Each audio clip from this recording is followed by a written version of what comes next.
Department, Natural Resources Finance Division supporter. Quorum is present. Check in before. Representative Sundin, will you approve the minutes? I read them thoroughly and I have a motion to approve. I don't think so. Motion to approve the minutes. Any discussion? All in favor say aye. Oh, discussion. All in favor say aye. Aye. Opposed, same sign, motion carries. First bill on the agenda today is House File 4180, Representative Hansen. Representative Hansen, would you like to move House File 4180 to be recommended to be referred to Ways and Means? Thank you, Mr. Chair. I would do so. I would move House File 4180 to be recommended to go to the Ways and Means Committee, and I do have an amendment.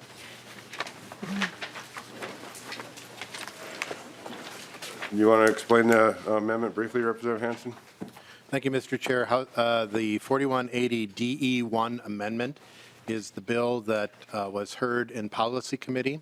It also has been introduced as a bill, and this would spend the $60,000 that was held last year for a agreement between the MPCA and the dry cleaners. There was 60,000, you may remember, there was 60,000 provided for reimbursement, and there was a second 60,000 that was held contingent upon the dry cleaners and the MPCA coming to an agreement on how to deal with the fund in the future.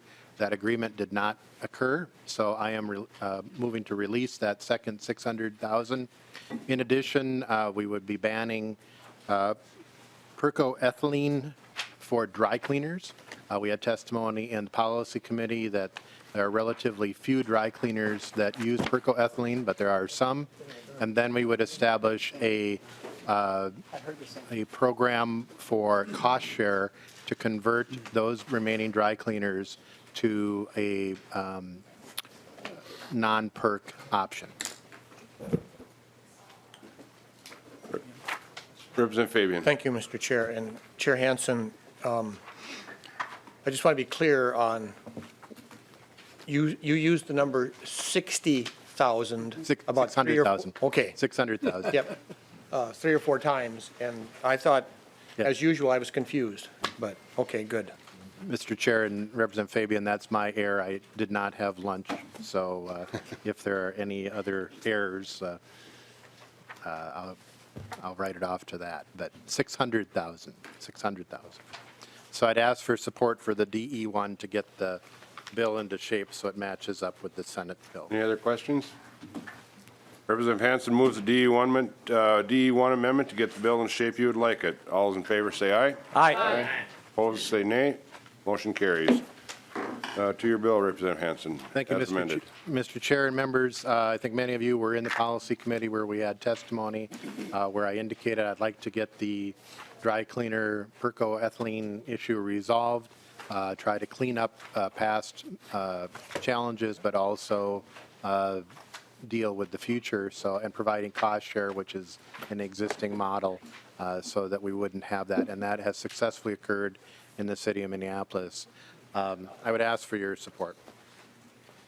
Do you have some testifiers for your bill, Representative Hansen? I think the MPCA would like to testify. I'm not sure if they're in support of the bill or not.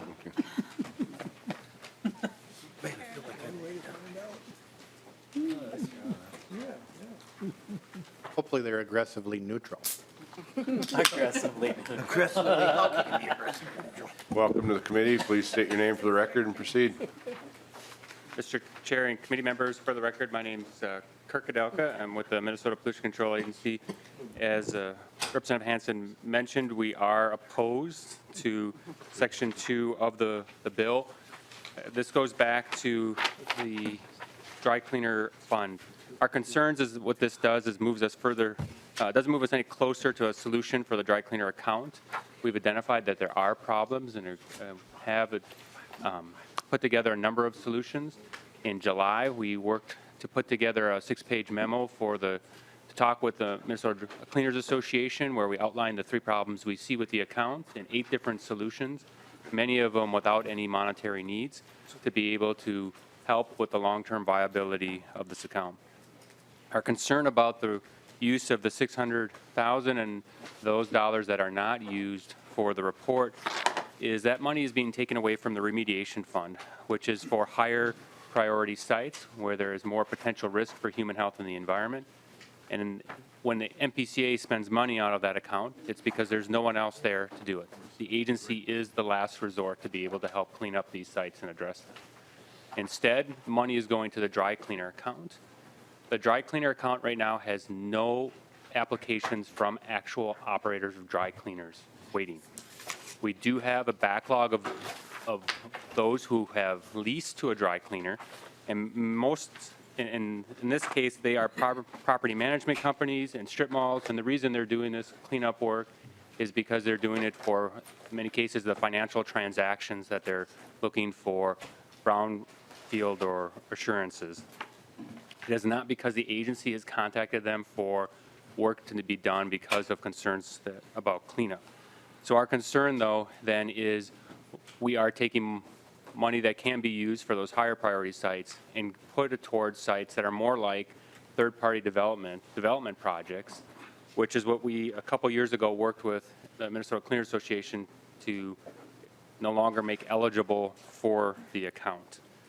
Our concern is, and the reason that there was the language in the legislation last year, was that we wanted to get to a conclusion and not keep coming back here year after year and taking money from other accounts that are used for cleanups to address the dry cleaners account backfill. There are multiple ways to do this, including we've talked about to solve this problem that don't cost financial pieces for the state and would address the problems, and we're excited to keep having conversations on that. We've had a number of them with the Cleaners Association. They have not yet come to agreement on any of those. We have an upcoming meeting with senators and representatives next week to continue this conversation, and we believe there are better options than just bringing this money from other sites to clean up what are development costs. Thank you for your testimony, Mr. Kudelka. Any questions?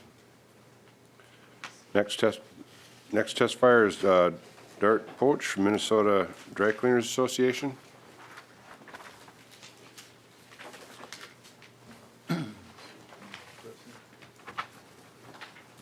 Welcome to the committee. Please state your name for the record and proceed. Mr. Chair and committee members, my name is Dart Poach. I own Don's Leather Cleaning in Minneapolis. I volunteer my time to the Minnesota Cleaners Association as a board member. I testified back in 1995 when the dry cleaning fund was enacted. On behalf of the Cleaners Association, I would like to thank Representative Hansen for his continued support of the dry cleaners of Minnesota. Back in 95, there was 350 dry cleaners. Today we have 95.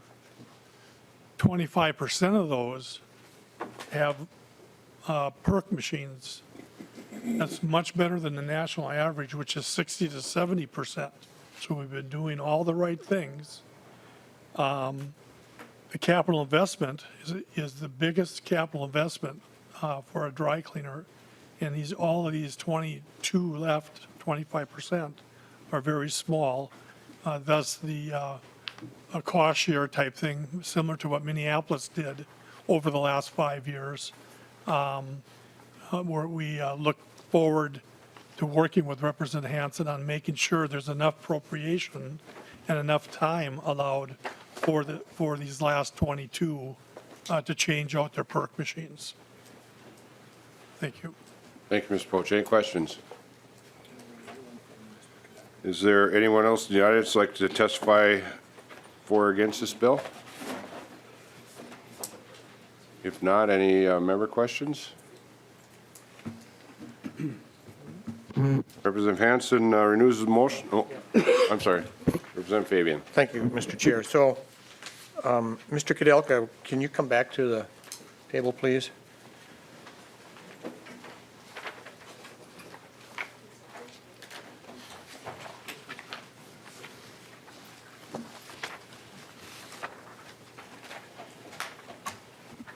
Thank you, Mr. Representative Fabian. Thank you, Mr. Chair.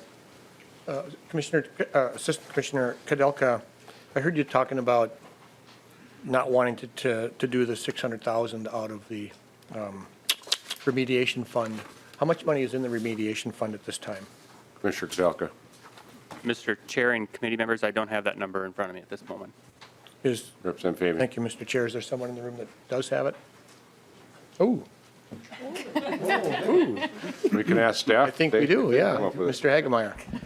Mr. Mr. Chair, Representative Fabian, I don't have it in front of me right here. On the last forecast documents, there is some discrepancies that we are working with M&B and the agency to figure out of how the balance works in those funds. The remediation fund will be very near zero on the forecast.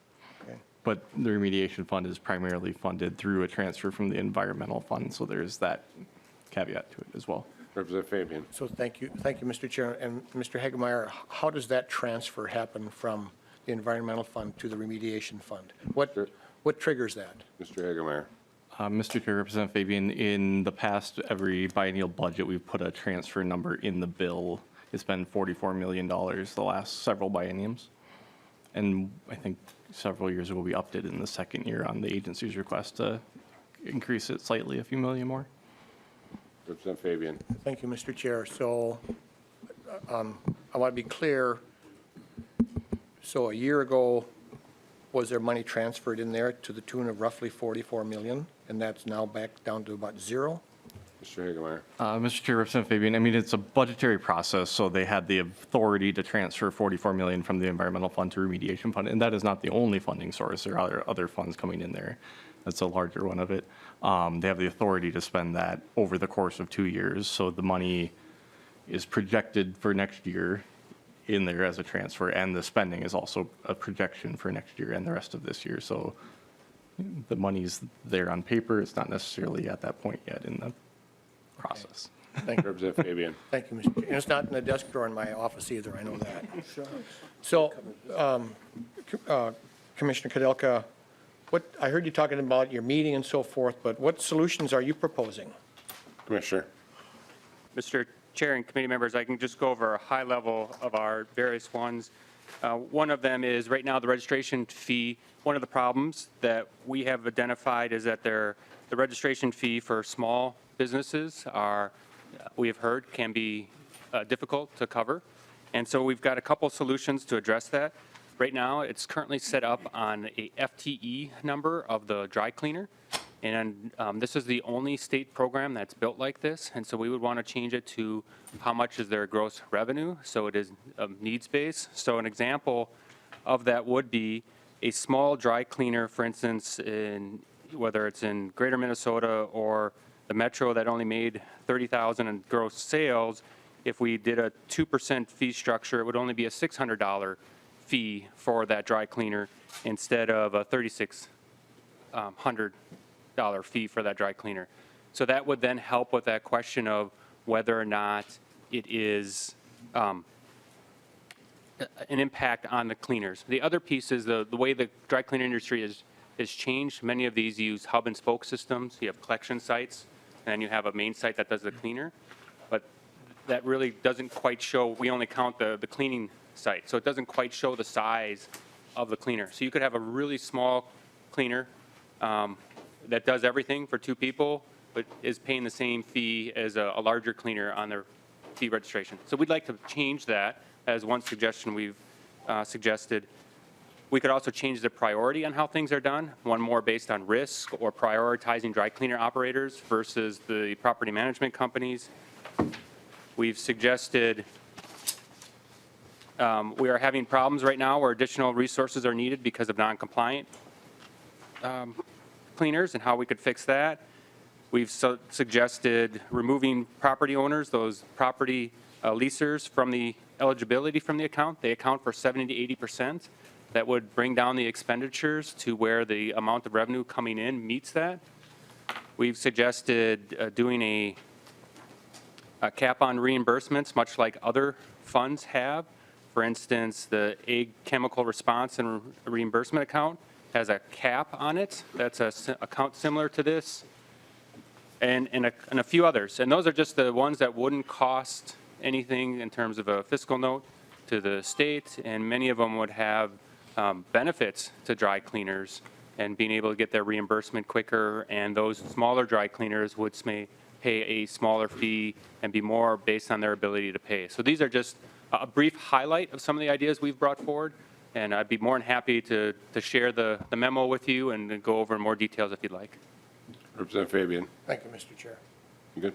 Any other questions? Okay, Representative Hansen renews his motion that House File 4180 as amended be recommended to be referred to Ways and Means. All in favor, say aye. Aye. Opposed, say nay. Motion carries. Next bill up is House File 4311, Department of Agriculture, Pollution Control Agency, Board of Water, Soil Resources. I think it's commonly called the Clean Water Fund Bill. Representative Hansen, would you like to move House File 4311 to be recommended to be referred to the Legacy Division? Thank you, Mr. Chair. I would move House File 4311 be recommended to go to the Legacy Division. Members, this is the last couple years we have had a second-year bill or appropriation for a clean water fund because there have been funds in the fund for clean water. So what I did in this bill is I have a series of appropriations based on the amount that is projected to be in the fund available for spending this fiscal year. As members know, the Clean Water Fund is usually appropriated on a biennial basis, and there are recommendations that come from the Clean Water Council. The Clean Water Council made recommendations last year. I believe the Budget Committee has reviewed the remainder, but there is not a formal recommendation. So what this does is it appropriates $250,000 to the MDA for grants for Forever Green. We funded Forever Green last year. $492,000 appropriated from the Clean Water Fund to the PCA to adopt rules establishing water quality standards for PFOAs and PFOSs. The Clean Water Fund in the past has been used for regulatory activity. It was used for rulemaking for the Mississippi River Critical Area. It also was used for banning coal tar. And it was used for science in terms of LIDAR mapping the state to make decisions. So there's a variety of uses that have, the precedent is there for some of these uses. This matches well with Representative Sandel's bill and provides funding for that rulemaking for PFOAs and PFOSs. There is $488,000 to the Board of Water and Soil Resources for permanent conservation easements and perennial vegetation and cover crops on wellhead protection areas. I think we've had testimony before that demand is high for that, and it prioritizes those with expiring CRP contracts. The Department of Health, $250K is appropriated from the Clean Water Fund to amend the health risk limit for perchlorooctane sulfonate so the health risk limit does not exceed 0.015 parts per billion. I believe that was Representative Wagenius had that bill in the past, I think. $1.75 million to the Commissioner of Health for addressing public health concerns related to contaminants found in drinking water for which no health-based drinking water standards exist, or developing and adopting health risk limits consistent with the capacity for monitoring drinking water. So again, drinking water is called out in the constitutional language, and this would appropriate funds there. $750,000 appropriated from the Clean Water Fund to the Commissioner of Health for studying occurrence and magnitude of contaminants in compliant and non-compliant private wells, including microplastics and nanoplastics. So this is in addition to the appropriation that occurred last year, and this would be looking for a broader assessment of plastics, microplastics, which this committee has heard several times.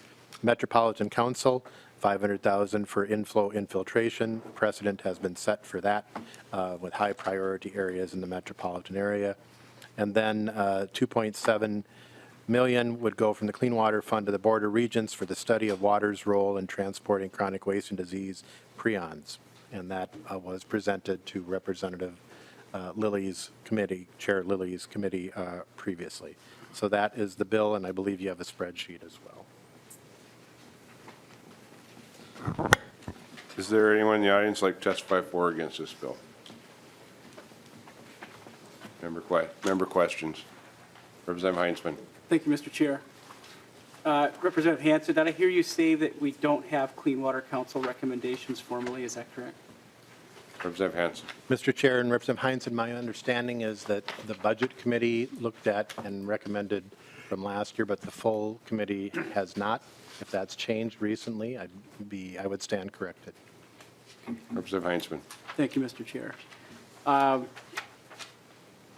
We also don't have LCCMR recommendations this year. Is this a theme this session, Mr. Hansen? Representative Hansen. Well, I think, Mr. Chair and Representative Heinzman, I think when there's very controversial things that are, they jam up the works and prevent recommendations from occurring. I believe with the Clean Water Fund, that is not the case. I believe that the money is there. And the legislature has in the past appropriated things and made priorities for those funds. I believe we've had funding for soil and water conservation districts that was not recommended by the Clean Water Council that has come in through the legislative process as well. Representative Heinzman.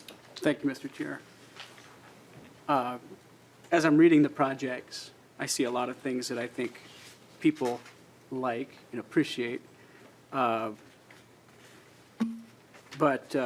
one opinion is that if there's controversial projects, we can't seem to get the LCCMR or maybe other groups to come to an agreement. But then there's also another theory that maybe this is a tactic. People can decide for themselves what they think it is. I am curious if there is anyone from the agencies that would speak to their thoughts on this proposal. And if someone could come down, that would be great. Representative Heinzman, I don't know if there's any comment from the agencies on this that, I don't see anybody jumping out of their Mr. seats. Chair, I'm going to Representative go Heinzman. ahead and quantify that. Would MPCA please comment if they would, or DNR? Yeah. Yeah. Welcome to the committee. Please identify yourself for the record. Proceed. Thank you, Mr. Chairman. My name is Greta Gothier, Minnesota Pollution Control Agency. So could I have the question repeated, please? Representative Heinzman, can you repeat the question? Thank you, Mr. Chair. Commissioner, just looking at the bill, I'm curious if you have any comment on the proposals here, if MPCA supports these projects.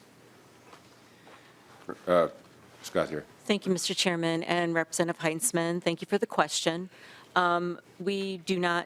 Agencies are not taking positions on proposals that have supplemental budgetary impacts because our position on the supplemental budget is the governor's supplemental budget. So in that light, I would say we don't have a position on this bill. Representative Heinzman. That's all, Mr. Chair. Thank you. Thank you. Thank you. Representative Backer. More so a comment, Chair. One of the things I've talked to several folks, especially in my district, and clean water I know is important, and the SWCDs have done such a great job with that. And in the past, we funded those out of this. I think it's very important. I know there's people that would disagree, but they're the ones that are on boots on the ground. They're the ones that work with the landowners, and not just in the counties I represent, but across the state.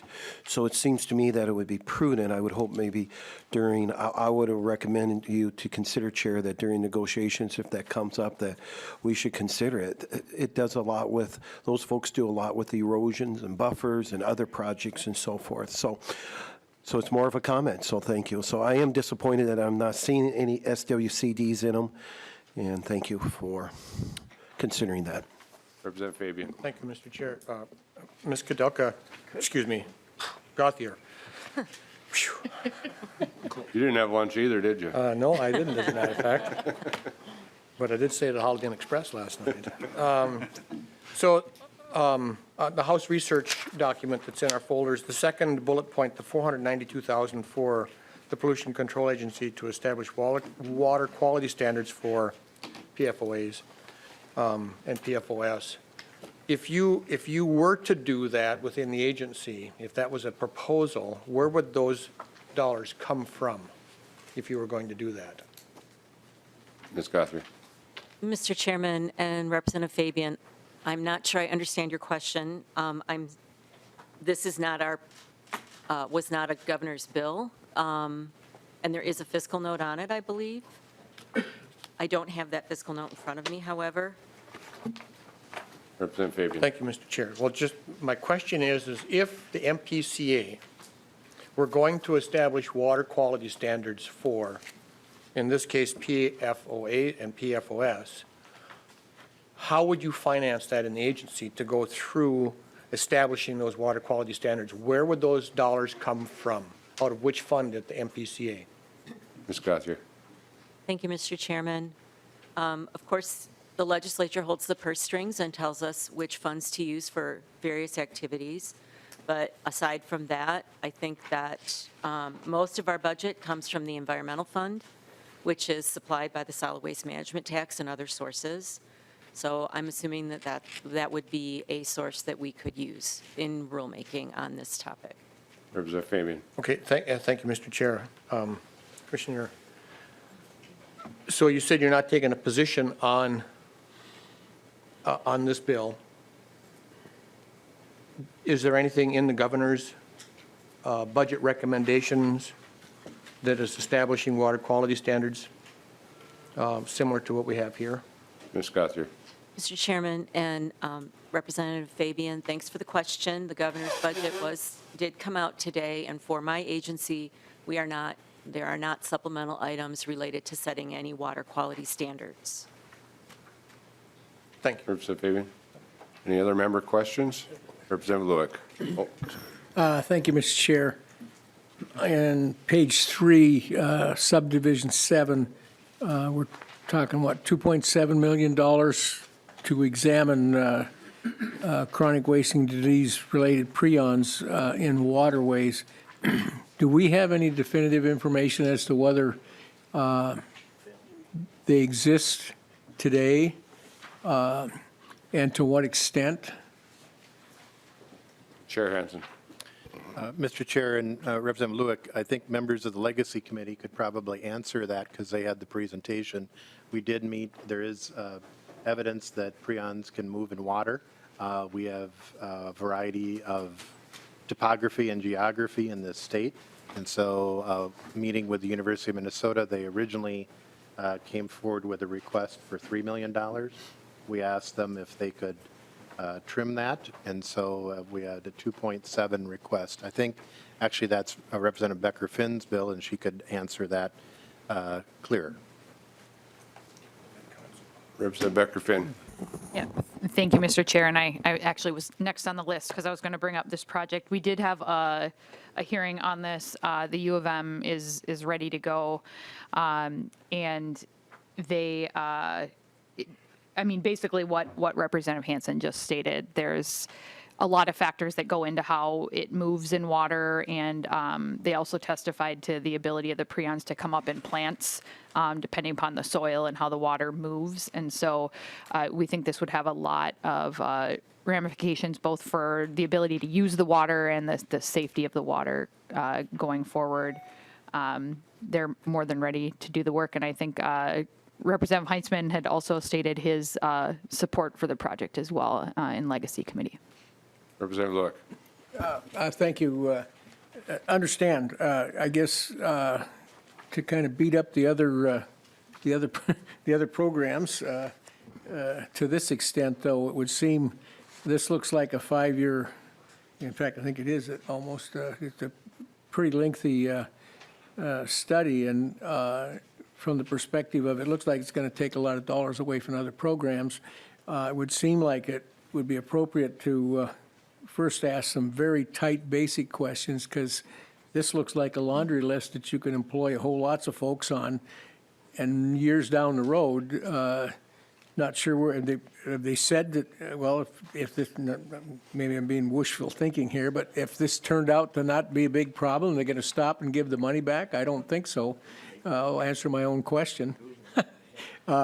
I just seems like this is a huge chunk. I'm not downplaying the need to take a look at this, but I think we need to base that on some pretty hard data of, okay, let's go out and see these prions right away and see where they're at right now. And I don't hear we even got that data. Representative Becker-Finn. Thank you, Mr. Chair, and I'm sure we can forward the materials from the Legacy Committee on to everybody else.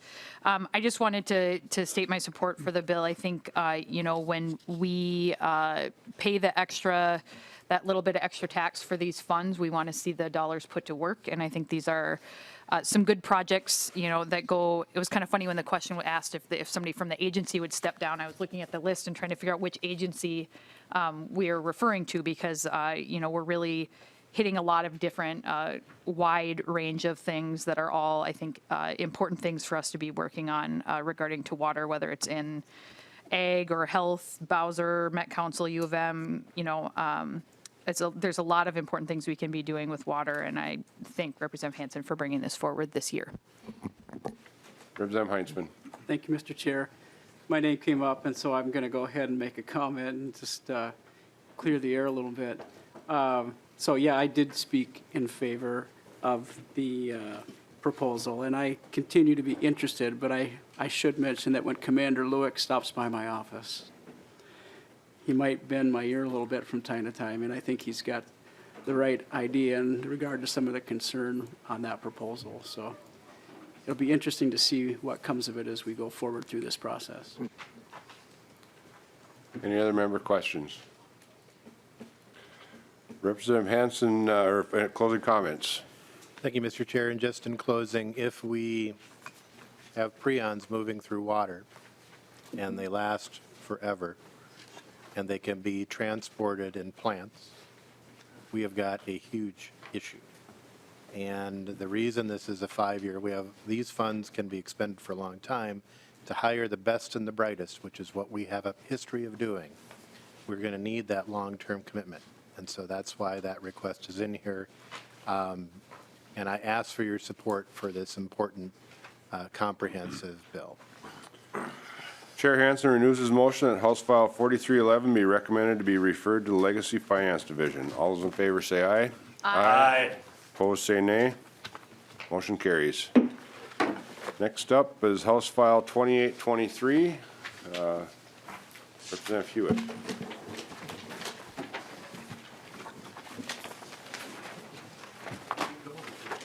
Don't matter to me.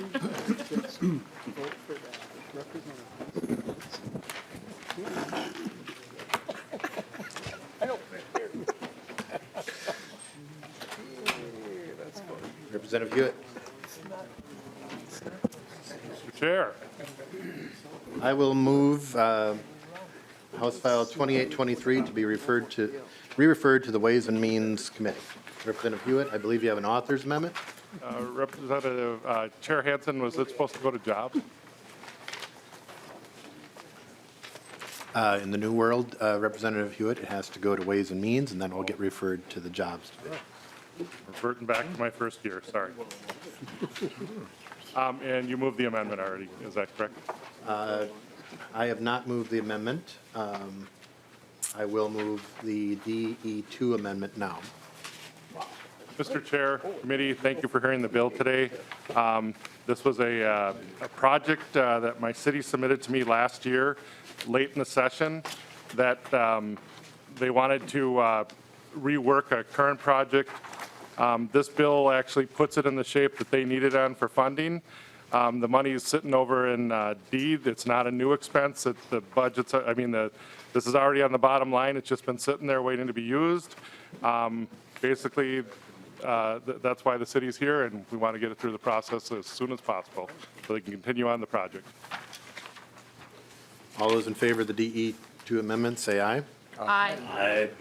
Opposed, nay. Ayes have it. Amendment is adopted. To the bill as amended, do you have any testifiers? I have deed in the house and the agency if we need them for the questions about how this came about. If I could tell you more about the project if you need it, but basically this just puts it in the, funds the project, and we just have to go to another committee to get that. Any questions? Any questions? Any closing comments, Representative Huot? I thank you for your time today, committee.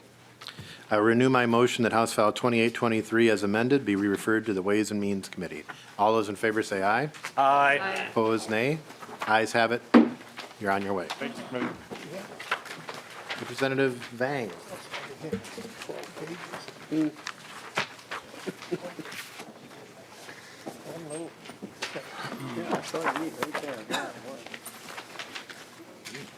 Representative Vang.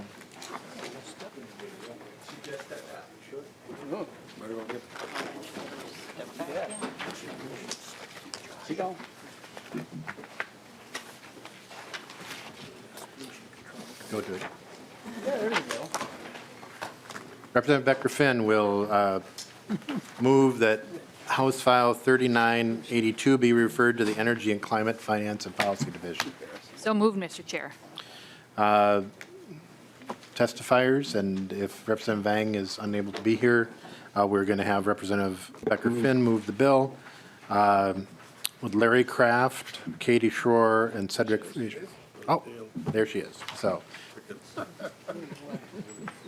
your bill has been moved, Representative Vang. If you would like to discuss your bill. Welcome. Thank you, Mr. Chair. Sorry about the brief pause there. I thought I should take a quick little break. So I'm here to present House File 3982, which appropriates $5 million during fiscal 21 from the general fund to the MPCA to provide climate action grants to Minnesota cities. So this requires MPCA to establish a grant program and encourage cities to combat climate change by developing and implementing action plans or creating new organizations to devise policies and programs to do either the following: mitigate impacts of the climate change on cities, reduce cities' contributions to the causes of climate change. And so today I have two testifiers here with me to share with the committee why this legislation is important, and I'll defer to my testifiers. Welcome. Thank you, Mr. Chair, members of the committee. My name is Katie Schroer. I am a senior in high school from Northfield, Minnesota. I am a youth representative and voting member on the Northfield Environmental Quality Commission, and I have had the rare but vitally important opportunity to help my city create a climate action plan. I am here because I know there are many other students and board members in many other cities across Minnesota who want and need to do the same, but who need your help to do it. Climate change is a global issue, but the worst of its effects are felt locally, such as the more frequent floods and severe storms that we have experienced in Northfield. Because of these local impacts, it is extremely important for cities to be able to respond and take action on a local level. I am one of many citizens, businesses, and organizations that worked together over the last few years to create our own Northfield Climate Action Plan, which our City Council passed in November. I am proud of and excited by all the work that's been done in Northfield, work that was made possible in large part by outside financial support like the kind that this bill would provide.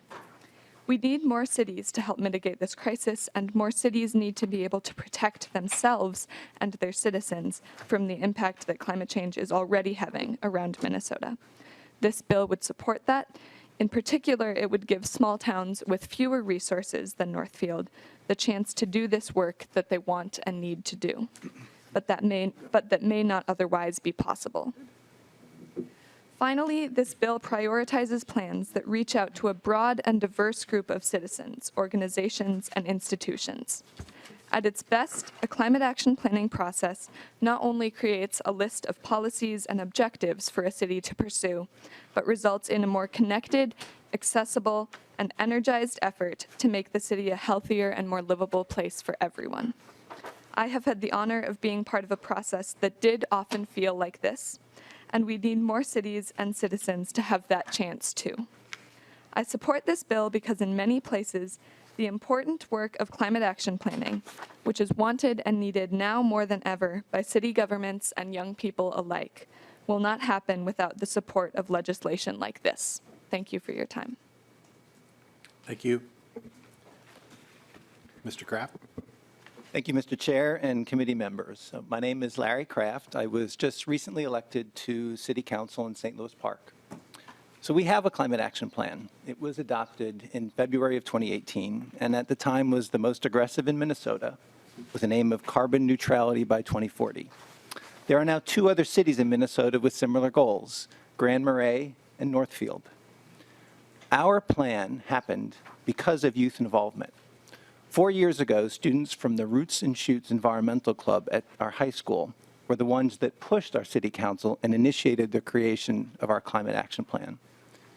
For most of the past 5 years, I had also been involved with iMatter, a nonprofit that supports pre-college students that care deeply about this issue and helps them get civically engaged.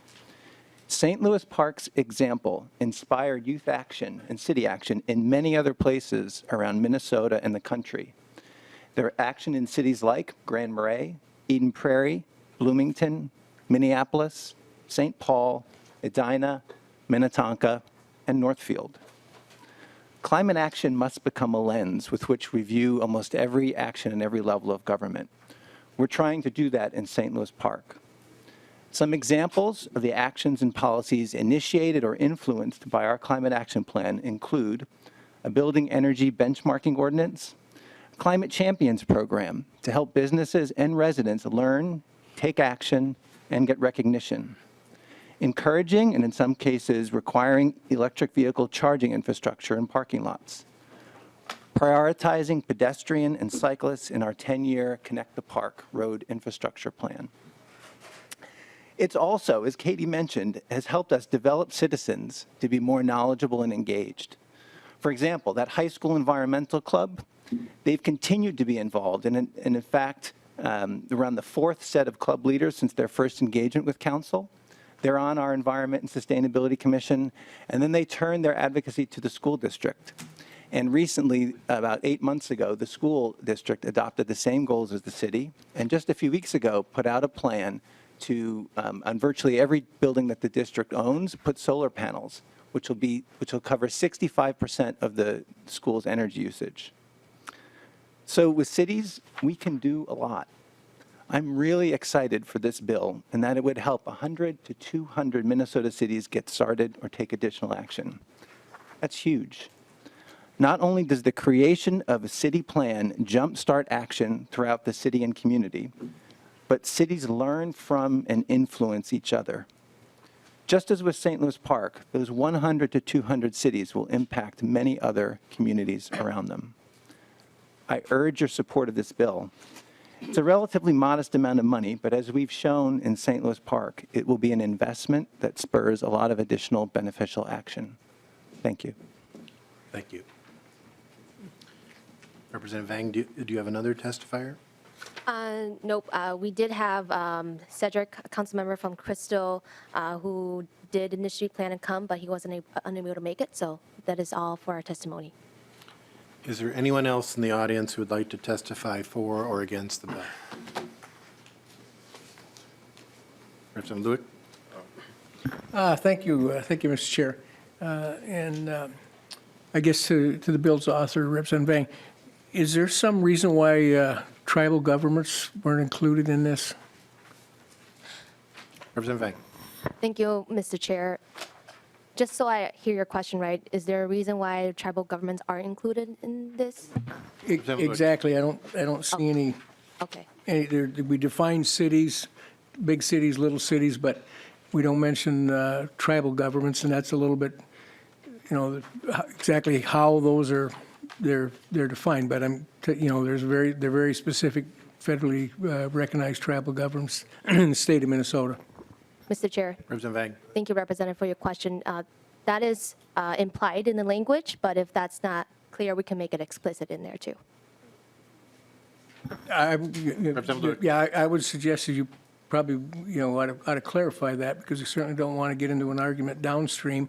And I know that every commissioner has a absolute duty to consult on literally everything specifically with tribal governments. And we'll be getting we get a periodic report from the IRRB, which is another agency that's located out kind of St. Paul. Every time we have a meeting, we always get an update on exactly how that agency interacts. And so I would suggest you might want to clarify that as just a friendly suggestion. Representative Backer was next. Thank you, Chair. I'm looking at line 1.8 through 1.9. My question there is because it's easy just to go off intentions, but when we're spending other taxpayers' money, I want to know what quantitative steps will be used to determine that there. We're talking about regional climate patterns associated with increased levels of greenhouse gas emission entering the atmosphere largely as a result of human activity. So how is that going to be quantified? What steps will be done to be steps? Because I can make assumptions all day. So we want to be good stewards of the resources from our taxpayers' money. So if you could help, I would appreciate that. Representative Vang. Thank you, Mr. Chair. And I can also defer to my testifiers to answer more if they would like. But thank you, Representative, for your question. Well, we do know that climate change is here. Last year, Minnesota had the wettest year on record. So we do know that climate change is here. We need to prepare and be proactive. In terms of how we can quantify that, that's something that is an ongoing conversation that we can continue to build on further this legislation. But we need to be proactive. And that's the purpose of this bill, is to make sure that we can prepare ahead of time so we can mitigate when these natural occurrences have become too much for us, for our cities to handle. Representative Backer. And I appreciate that. And I thank you for your comment, but there's not a quantified steps. There are people that will argue, yes, we had a wet year, but we can go back for years and years to see that our climate has cycles, okay? We have cold, last March was cold. This March is a little warmer. We have less snow this March. So my biggest concern is not trying to get ahead of the curve, okay? That's not my biggest concern. My biggest concern is, are we going to be prudent with those resources? It's one thing to say that this is happening because of climate change. Since I've been born, climate has changed every single day. It's very seldom, and I'm just saying it's changing. And if we're going to say that we as humans are causing the problem, okay, but how are we going to quantify it instead of just saying we humans are causing it? And that's just something that really concerns me, because in this argument here is we get the argument of climate change, and I'm not anti-climate change. But I am prudent. I need to be prudent. I'm a business owner. If I go to people my staff, and I say, hey, we need to do this, well, why? Well, I feel like it's happening. Well, my chemistry degree, I'm a chemist, would say, there's no way in heck would I ever get any money to go into a lab and to determine if I don't have, like when I did physical chemistry or organic chemistry, I had to have specific steps to do when I did my research for me even graded. So that is really my concern, is making sure we're just not going based on feelings. And I appreciate your concern about it, but we're spending taxpayers' money. I know people in my district are saying, hey, are we just spending the money because we feel good or we feel they're a problem? That is my concern with this bill. I think there needs to be more work on that. Does Ms. Schroer or Mr. Kraft or Representative Vang want to take that? Yeah, so. Mr. Kraft. Yeah, thank you, Mr. Chair. Thank you, Representative, for that question. So what I would start by saying is this isn't a bill or an issue based on feelings. The science behind climate change, if you're a chemist, I'm sure you must agree, is clear, right? It's happening. It's caused by the increase in carbon dioxide and fossil fuel burning emissions that have been put in our atmosphere. What climate action plans do, and what we have in St. Louis Park and in in Northfield is a plan to reduce those emissions. There are very specific metrics around those to measure how well we're doing at reducing those emissions. We're doing that for a number of reasons. One is that that's what will get us out of this. And also, at the same time, we're dealing with increasing amount of expense that we must invest to protect our infrastructure from the changes that are happening. One of the things of climate change is it makes air more moist. So this trend of increased wetness is as a result of climate change, and we're having to put more and more investment on our infrastructure because of it. So this is, this is an investment that will bear many times fruit. And I think, you measure it by how much emissions you're reducing. Yeah, I appreciate that. But you and I would just professionally disagree with it. There's studies out there showing that because we're increasing in production of corn, that increases moisture in the atmosphere. So, again, the thing that I'm coming back to here is my concern. I want to see success to this, is just quantify this more, and it's just not quantified in here. So I think there needs to be more work done. And we're just going to professionally disagree. Ms. Schroer. Thank you, Mr. Chair.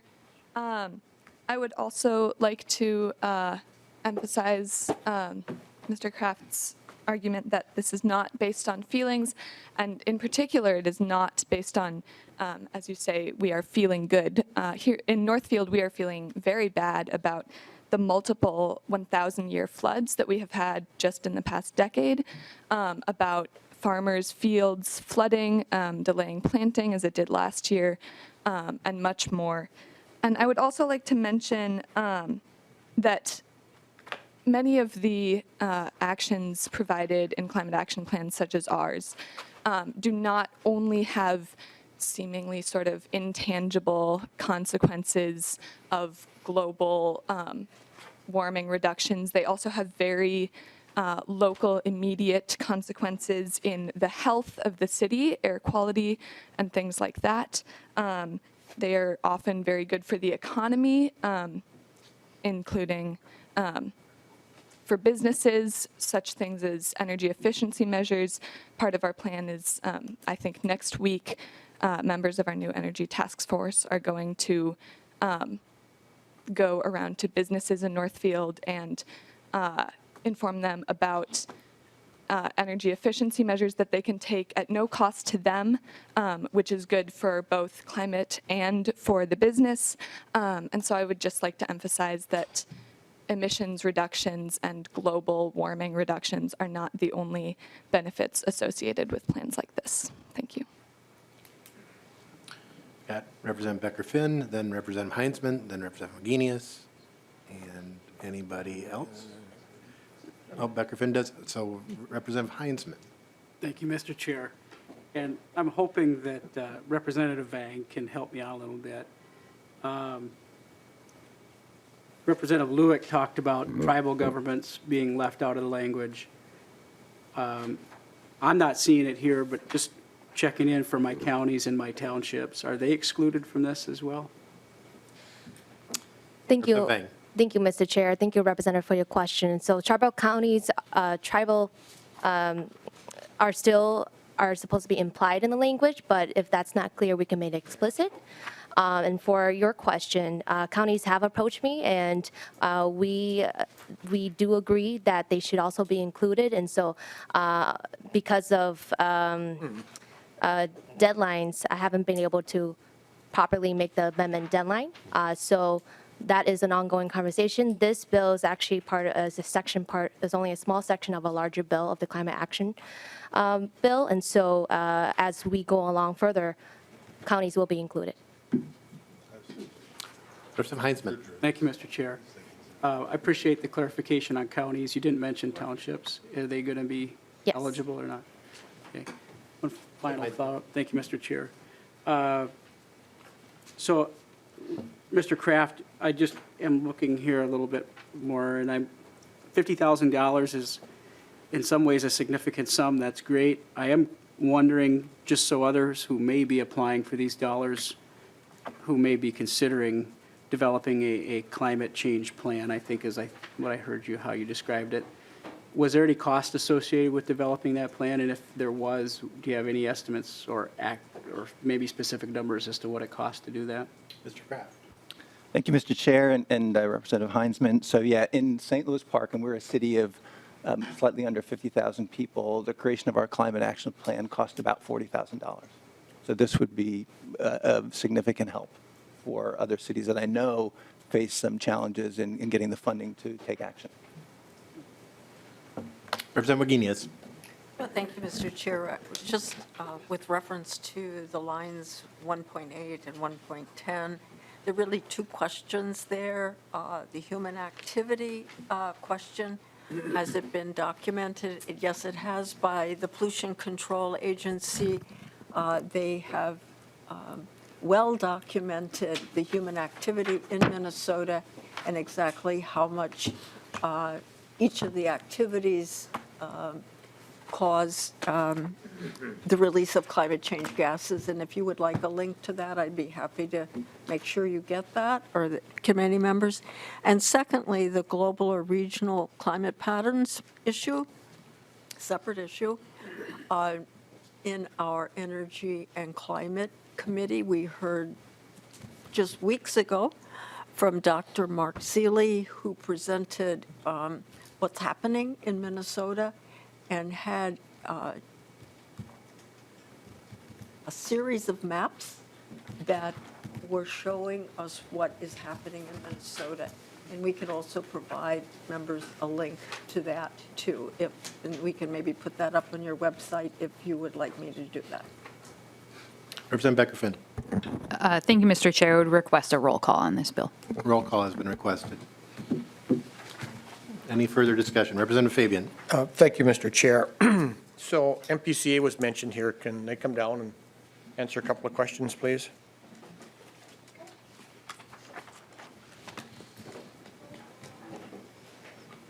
Thank you.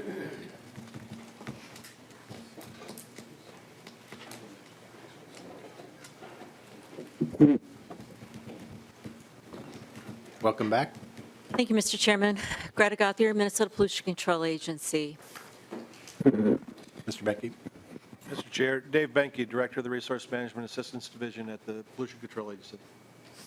Representative Fabian. Thank you, Mr. Chair. So Representative Wagenius was talking about information being available on MPCA's website with regards to carbon, and if I got that wrong, I apologize, but I think that's what it was. Is that correct? Mr. Benke or Ms. Gauthier? Mr. Chair, that's correct. Representative Fabian. Thank you, Mr. Chair. So if that's been measured and quantified and so forth, if Minnesota were to eliminate all carbon emissions, what impact would that have on the total carbon contribution in the atmosphere around the world? Mr. Benke or Ms. Gauthier? Mr. Chairman, I don't have that calculation in front of me. Representative Fabian. Can you get that information for us, please? Ms. Yep. Gauthier. Mr. Chairman, yes, we can get that information for you, Representative Fabian. Thank you. Representative Fabian. Thank you, Mr. Chair. Are you taking a position on this bill? Ms. Gauthier. Thank you, Mr. Chairman. Representative Fabian, because this bill includes an appropriation, we are not taking a position on this bill. However, I have reached out to Representative Vang. We have not met yet, but we've communicated via email about the bill. Okay. So I think you just, Representative Fabian. Thank you, Mr. Chair. I think you testified earlier that in the governor's supplemental budget, there was no additional general fund revenue for MPCA. Is that correct? Ms. Gauthier. Mr. Chairman, I have not looked at the documents, so unless something has changed, we are not getting additional general fund money. Representative Fabian. Thank you, Mr. Chair. And I believe Mr. Kraft said that $5 million is a, quote, relatively modest amount of money. I disagree with that. I think that this is a fairly significant amount of money. And because of that, I'll be voting against the bill. I wish that could have put some more work into this so that we would have a little bit more cooperation between the agencies and the bill author, but, and the administration, I don't think we're there, so thank you. Representative Vang, closing comments. Thank you, Mr. Chair, and I want to thank the members of the committee for giving us an opportunity to hear this bill. This is the intention. The goal of this bill is to make sure that we are proactive and forward-thinking, and making sure that our cities prepare and our state is prepared to tackle and combat climate change. And so, thank you for your support, and that will be all. Thank you. Roll call being requested. Clerk will take the roll. Hansen. Aye. Claflin. Fabian. No. Backer. No. Becker Finn. Yes. Eklund. Aye. Fisher. Aye. Green. Heinzman. No. Lee. Lewick. No. Morrison. Yes. Nelson. No. Purcell. Aye. Sandell. Yes. Sundin. Aye. Tice. No. Wagenius. Yes. Yeah. 9-6 passes. You're on your way. Thank you. Thank you, Mr. I think our agenda is done. Before we go, I think it's always a timely reminder to note that the legislature is a separate and equal branch of government. And when it comes to funding and financing. And next week, I think on Tuesday, we have a very full agenda.